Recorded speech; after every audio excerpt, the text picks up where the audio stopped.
think staying motivated is all about willpower? Here's why that's totally wrong. There's a little-known mindset shift called the Locus Rule that can actually make or break your motivation, and odds are you're doing it backward. Stick around to find out why relying on discipline alone isn't enough, and how you can finally break free from the cycle of lost motivation. Staying motivated is tough. Whether it's for work, fitness goals, or even personal projects, we all know the feeling of starting out strong, only to lose steam halfway through. If you've ever wondered why motivation feels so unreliable, or why you can't seem to stick with your goals, you're definitely not alone. But here's the kicker. Motivation isn't actually about forcing yourself to work harder or pushing through with sheer willpower. It all comes down to understanding your locus of control, a psychology-backed concept that can completely change how you approach your goals. In this video, we'll break down the Locus Rule, show you how it affects your motivation, and give you the practical tools to master it. Let's dive into how you can finally stay motivated for the long haul. Alright, let's start with a truth we don't often admit. We've all been there, setting huge goals, promising ourselves this time will be different, only to feel that spark disappear before we even make real progress. And every time it happens, we tend to blame ourselves. Maybe you think you just aren't disciplined enough, or that other people are simply more motivated than you are. But what if the problem isn't you? What if the real issue lies in where you think your motivation comes from in the first place? The truth is, most of us have been approaching motivation all wrong. And this wrong approach is exactly what keeps us stuck in that loop of excitement, followed by burnout. So, what's missing? Here's where the Locus Rule comes into play. This isn't just another gimmicky mindset trick. It's actually a well-studied concept in psychology, and when used right, it can have a huge impact on how motivated you feel, how you stick to your goals, and how you handle setbacks. So let's dive into what the Locus Rule means and how it can reshape your approach to motivation. The locus of control concept is at the core of this rule,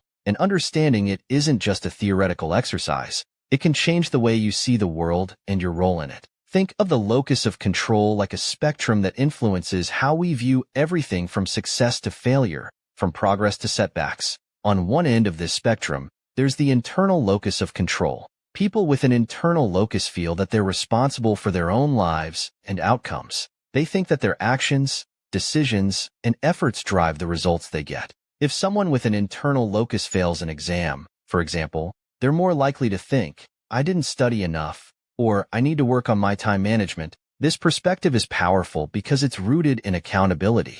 Believing you're in control means that you feel capable of making changes, of learning from mistakes, and of building on your successes. Now, let's look at the opposite end, the external locus of control. This perspective leads people to believe that outcomes in life are mostly due to outside forces like luck, fate, or other people. When things go wrong, someone with an external locus might think, the teacher made the test too hard, or I just had bad luck. With this mindset, it's easier to become discouraged because you feel like success or failure isn't really within your grasp. When you believe that life just happens to you, staying motivated can feel impossible, as if you're constantly fighting against forces you can't control. So, how do these two mindsets affect our motivation? Well, having an internal locus of control tends to keep motivation high because it fuels a sense of agency or power over your life. People who feel in control are more likely to set ambitious goals and to stick with them, even when obstacles arise.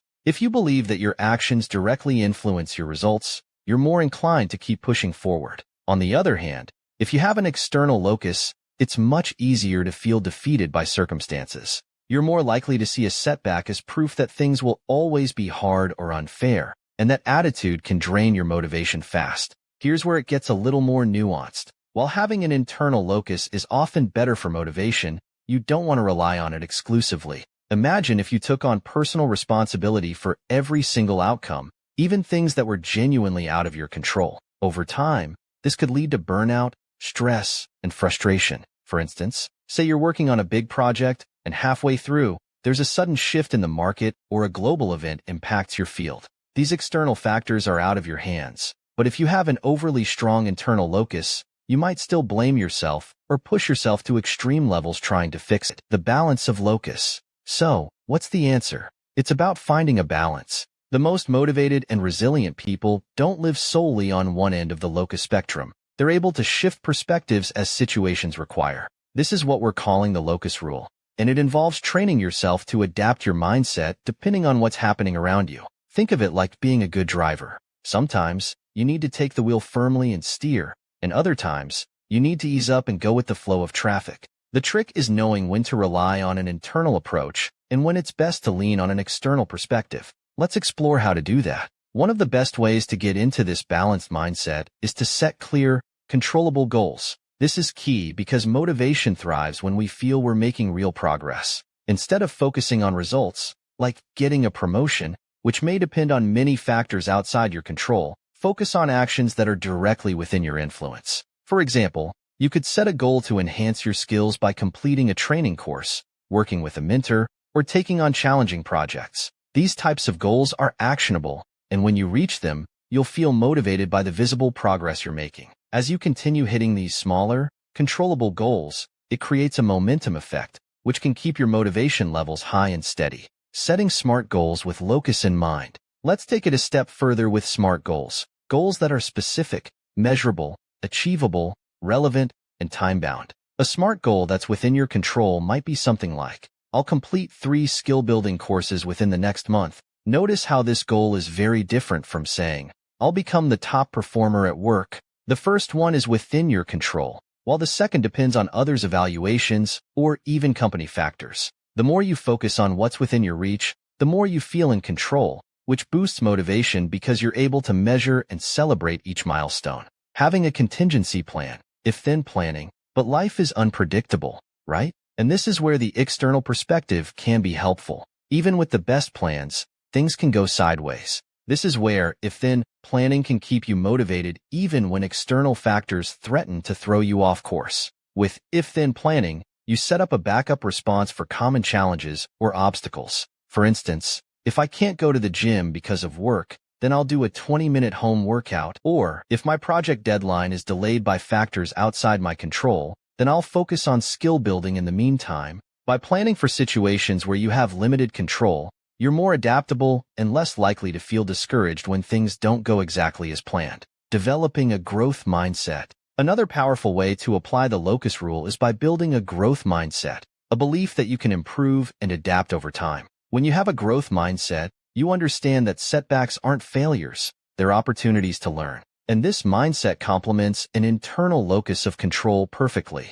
Instead of thinking, I'll never be good at this because of X reason, you think, I can get better by practicing or by finding a new strategy. This keeps you motivated, even during tough times, because you see challenges as temporary hurdles rather than permanent barriers. Letting go when needed. Finally, one of the hardest parts of mastering the Locus Rule is knowing when to let go. Sometimes, you'll face situations that are genuinely out of your control, and trying to change them will only lead to frustration and lost motivation. When you can recognize these moments and consciously decide to let go, you free up mental energy and avoid burnout. Letting go doesn't mean you're giving up. It means you're choosing to focus on areas where you can actually make a difference. For example, if you're facing unexpected financial challenges due to a downturn, you might focus on updating your resume or networking rather than stressing over things that are beyond your reach. The ability to balance both perspectives, taking control when it's helpful and releasing control when it's wise,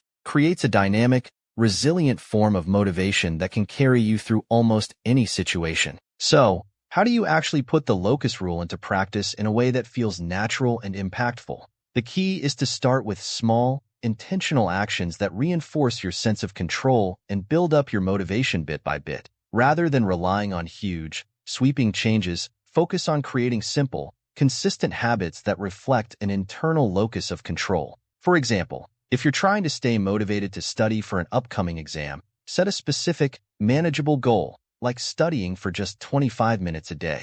This approach ensures that, no matter what's happening around you, you're building a reliable habit that's within your control. It's these small wins that gradually build confidence and help keep you motivated, no matter the setbacks. But here's where the shift happens. As you strengthen your internal locus through these everyday actions, you're also training yourself to recognize when certain outcomes aren't fully in your control. Rather than wasting energy trying to influence what you can't, you can step back, adjust, and focus on the next tangible action within your reach. This balance between control and adaptability is where the Locus Rule becomes a powerful tool for consistent motivation and resilience. This isn't just about one situation or one goal. This is about transforming how you approach challenges and setbacks in every area of life. As you apply the locus rule more, you'll notice your motivation not only lasts longer but also feels more reliable and less dependent on outside factors. And that, right there, is the breakthrough. You're no longer just pushing yourself to stay motivated. So, staying motivated isn't just about willpower or discipline.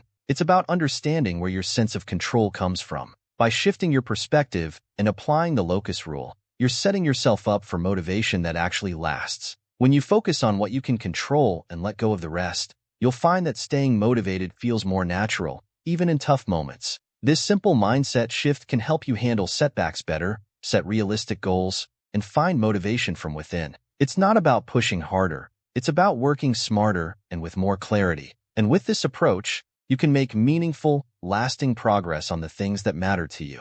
If you found this helpful, hit that subscribe button to stay motivated with us.